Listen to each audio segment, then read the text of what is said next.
The Roots Party government intend to violate the constitution by doing away with some part of those constitution, and then having a people-driven government, whereby hanging those who steal public resources will be the order of the day. This is the One Mic Show. Number one, diaspora involvement. Diaspora involvement. The Philippines have 4 cabinet secretaries in charge of the diaspora. Wow. We have one for the Middle East, one for Saudi Arabia, one for the United States, and one for the Asia in general.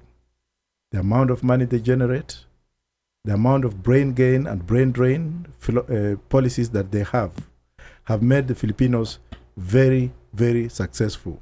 So that will be a case study. Number 2, issues of corruption and accountability.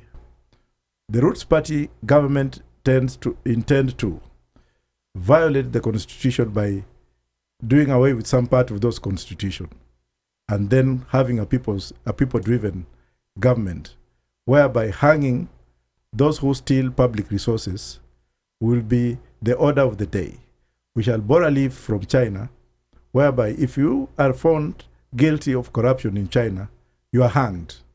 There's no appeal. You can appeal to God, but you are given rights up to the highest court in that particular country.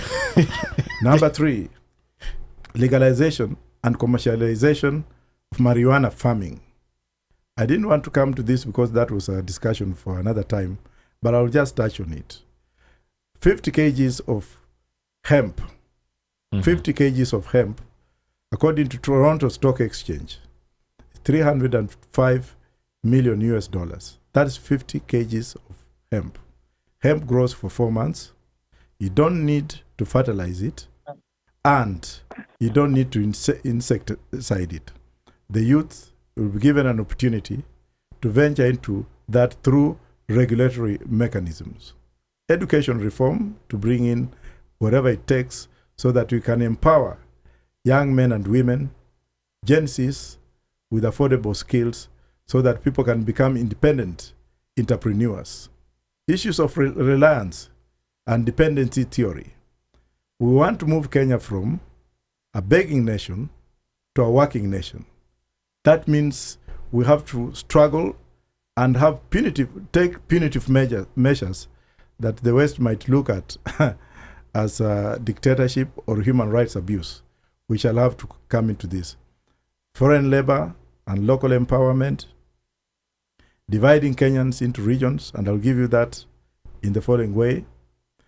We need 8 regions in that country and leave counties within regions.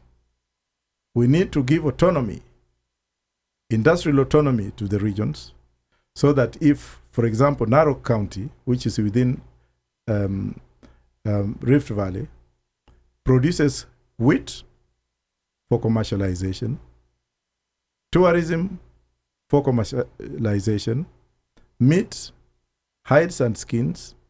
It's also a water catchment area, and it's a human resource area. So if Narok County Assembly, whether it will be municipal, according to the new structures that we shall put in place, should first of all sit down and appropriate the funds they have taken in as revenue and prioritize the needs of Narok County in terms of education, in terms of infrastructure, in terms of peace and security. Whatever monies that are appropriated, the people of Narok will have to agree as to how much will go into Narok County. And then they will also have to agree as to how much will go to the state government in Nakuru or wherever the capital will be, or Eldoret. And it will be the Eldoret State Council, that State Assembly, that will decide on which monies have come from which regions or which counties. And then they will also do a debate, pass legislation, and then apportion some monies to the central government in Nairobi or Isolo, as we intend to shift the capital city to Isolo. Now, if it comes to issues of instrumentalities, and I know you asked about employment, then we shall come up with the code highways system, whereby if you have any fundamental instrumentalities coordinating from one state to another state. Then we shall have double taxation, create employment, and create viable institution. So this goes on and goes on and goes on. And I will not want to go into details, but don't forget that we shall have a 4-day working structures like what has been adopted in Belgium, where people can work for 4 days, work on shifts, and get paid every 2 weeks. We can also have infrastructure with the marine and blue economy, because we have lakes that have fresh air, fresh waters. We have minerals in Kenya. We have soil that we can use, and then snake farming and alternative exports. Then we can also go to Assamese. You know, China has a lot of medals in Olympic Games, because they have a lot of activities that other countries do not have.